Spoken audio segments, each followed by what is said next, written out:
एबे आमे इंटरफेस को डिटेल पढ़िया पई चेष्टा करिवा। इंटरफेस को आमे टोटल दुईटी पार्ट रे कंप्लीट करिवा। तो आज होची interface row first part बुझियला। Interface को टोटल तीनोटी फेज रे डिवाइड करा जायछि। कौन कौन? G1 S आउ G2। G1 को गैप 1 फेज कहा जाए। S फेज रो फुल फॉर्म होची सिंथेसिस फेज। G2 फेज रो फुल फॉर्म होची गैप 2 फेज बुझियला। इंटरफेज को नॉन डिवाइडिंग फेज मध्य कहा जाए कहीं ना यही फेज रे सेल केबे भी डिवाइड कर न थाए बुझियला। सेल डिवीजन नॉट अकर बुझियला।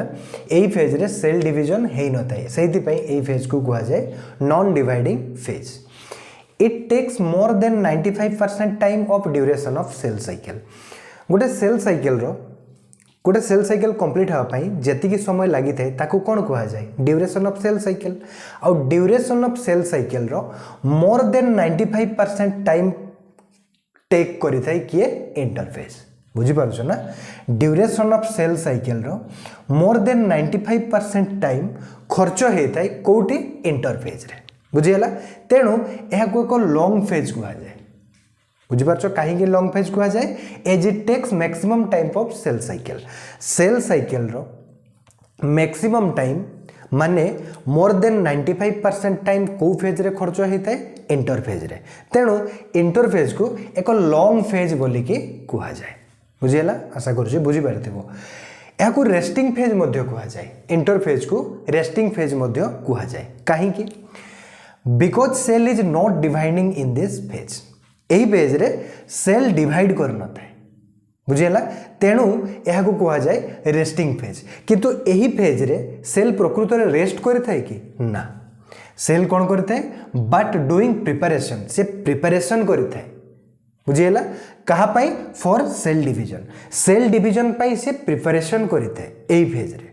किंतु को सेंस रे हमें रेस्टिंग फेज बोली कि कहू छे इंटरफेज को कहीं कि ना एठारे सेल डिवाइड हे न थाए सेल डिवीजन हे न थाए सही सेंस रे हमें कहि दोछे जे इंटरफेज को रेस्टिंग फेज कहा जाए। किंतु इंटरफेज रे सेल प्रकृत रे कोन करि थाए? से प्रिपरेशन करि थाए रेस्ट कर न थाए। सेल प्रिपरेशन करि थाए माने कोन? ये कंटीन्यूअसली सिंथेसिस करि थाए और सिंथेसिस करी कि सेल रो कंटेंट को डबल करि थाए। बुझि पारछो? इंटरफेज को रेस्टिंग फेज कहीं की कहा जाए? यही फेज रे जेहेतु सेल डिवीजन हे न थाए सेल डिवाइड कर न थाए तेणु यही फेज को कहा जाए रेस्टिंग फेज। किंतु प्रकृत रे सेल यही फेज रे रेस्ट कर थाए कि ना? ये बहुत एक्टिव थाए मेटाबॉलिकली एक्टिव थाए बहुत एक्टिव थाए और ये कंटीन्यूअसली सिंथेसिस करथाए। कंटीन्यूअसली सिंथेसिस करी कि सेल रो कंटेंट को डबल करथाए। मो पूर्व लेक्चर रे भी तुम मानको बुझाई सारिचे। सेल रो कंटेंट कहले कोन? सेल रो जेनेटिक मटेरियल आउ सेल रो ऑर्गेनेली को कोन करथाए? ये डबल करथाए कंटीन्यूअसली सिंथेसिस करी कि बुझियला। या को एक्टिव फेज कहा जाए। एक्टिव फेज मध्य कहा जाए कहीं की कहा जाए? In this phase cell is metabolically active. यही फेज रे सेल मेटाबॉलिकली बहुत एक्टिव थाए आउ ये कंटीन्यूअसली सिंथेसिस करथाए। कार सिंथेसिस करथाए?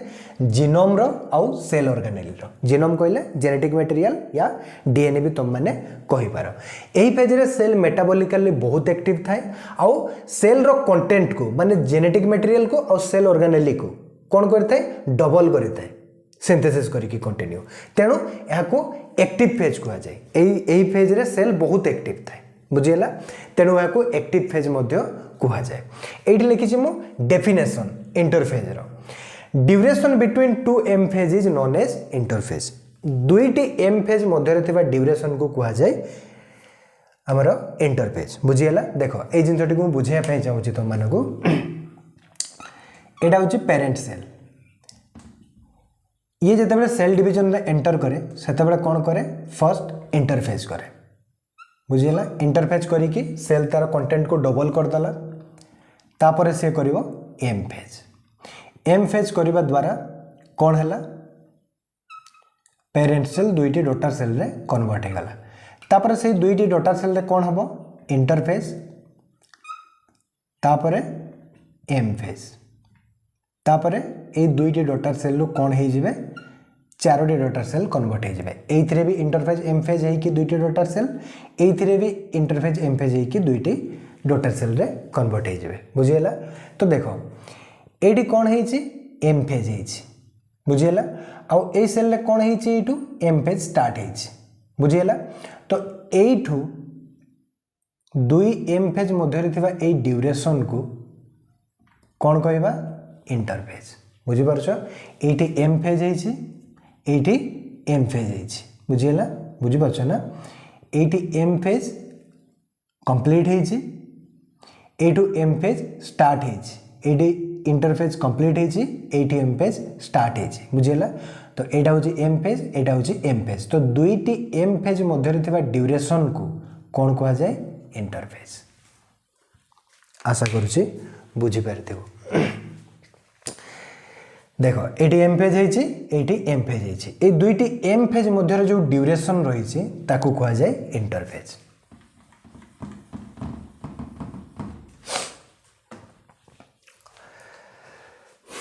एटा होछि हमरो इंटरफेज विषय रे एतिकी जानिबा आजिकल लेक्चर रे बुझियला। तापर देखो एम फेज को दुईटी फेज रे डिवाइड करा जायछि कोन कोन कैरियोकाइनेसिस आउ साइटोकाइनेसिस।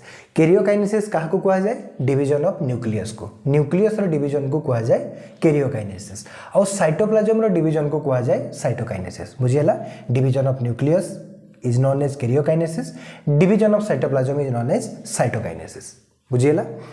याको डिवाइडिंग फेज कहा जाए कहीं ना एम फेज रे एक्चुअली रे सेल डिवीजन हेता है बुझियला एक्चुअल सेल डिवीजन अकर एम इंटरफेज रे केबे भी सेल डिवीजन कर न थाए तेणु ताको नॉन डिवाइडिंग फेज कहा जाए बुझियला आउ रेस्टिंग फेज भी कहा जाए सही सेंस रे किंतु एक्चुअल सेल डिवीजन कोठी हे थाए एम फेज रे तेणु याको डिवाइडिंग फेज बोली की कहा जाए बुझियला।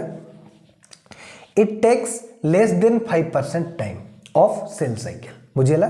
सेल साइकिल रो जो टाइम लगी था गोटे सेल साइकिल कंप्लीट होगा जो टाइम लगी था माने ड्यूरेशन ऑफ सेल साइकिल रो लेस देन 5% टाइम कोठी खर्च होता है एम फेज रे बुझियला। अर्थात यह एक शॉर्ट फेज अटे कहीं सेल साइकिल रो लेस देन 5% टाइम खर्च होउची एथिरे एम फेज रे बुझियला। शॉर्ट फेज कहीं कहूचे as it takes less time of cell cycle रो बहुत कम टाइम खर्च होता है कोठी एम फेज रे तेणु या शॉर्ट फेज कहा जाए। एटी एनसीईआरटी रो गोटे डाटा रही मन रखियो duration of cell cycle vary करि थाए organism to organism or cell to cell बुझियला। एटी लिखिदेव vary from organism to organism or cell to cell बुझियला। एटी कौन लिखिदेव एटी एटी हमर लिखिदेव भेरी फ्रॉम तापरे organism to cell organism to organism भी भेरी करि थाए ड्यूरेशन ऑफ सेल साइकिल आउ सेल टू सेल भी भेरी करि थाए ड्यूरेशन ऑफ सेल साइकिल बुझियला। एग्जांपल देइछि एनसीईआरटी रे ह्यूमन सेल पूर्व लेक्चर भी मु तुम मानको बतै देइथिले ह्यूमन सेल डिवाइड करि थाए 24 आवर्स रे बुझियला। यार माने कोन ह्यूमन सेल डिवाइड करि थाए 24 आवर्स रे माने होछि ह्यूमन सेल रे सेल साइकिल कंप्लीट होता है वन सेल साइकिल कंप्लीट होता है 24 आवर्स रे बुझियला। तो से 24 आवर्स जो रही duration of cell cycle human cell रो से ड्यूरेशन ऑफ सेल साइकिल रो माने आउट ऑफ 24 आवर्स इंटरफेज रे खर्च होता है 23 आवर्स बुझियला आउ एम फेज रे खर्च होता है 1 आवर्स ओनली बुझियला। ह्यूमन सेल रो केस रे ड्यूरेशन ऑफ सेल साइकिल होची 24 hours out of 24 hours interphase रे खर्च होता है 23 आवर्स माने सेल रेडी होता है प्रिपरेशन करिता है सेल डिवीजन पाई केते समय नैते से प्रिपेयर हेबा पाई 23 आवर्स बुझियला आउ एम फेज रे 1 आवर खर्च होता है माने एक्चुअल सेल डिवीजन पाई से 1 आवर्स ओनली टेक करिता है बुझियला। आउ ईस्ट सेल केते समय रे डिवाइड करिता है माने yeast cell row cell cycle केते समय रे कंप्लीट होता है 90 मिनिट्स बुझियला। तो ह्यूमन सेल डिवाइड करते हैं 24 आवर्स रे ईस्ट डिवाइड करते हैं 90 मिनिट्स रे बुझियला। आशा करूची बुझी पारथिबो।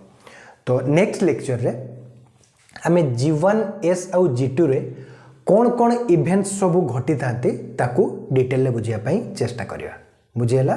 तो आजिकल लेक्चर एठी समाप्त होईची पुणी देखा नेक्स्ट लेक्चर रे। Thank you.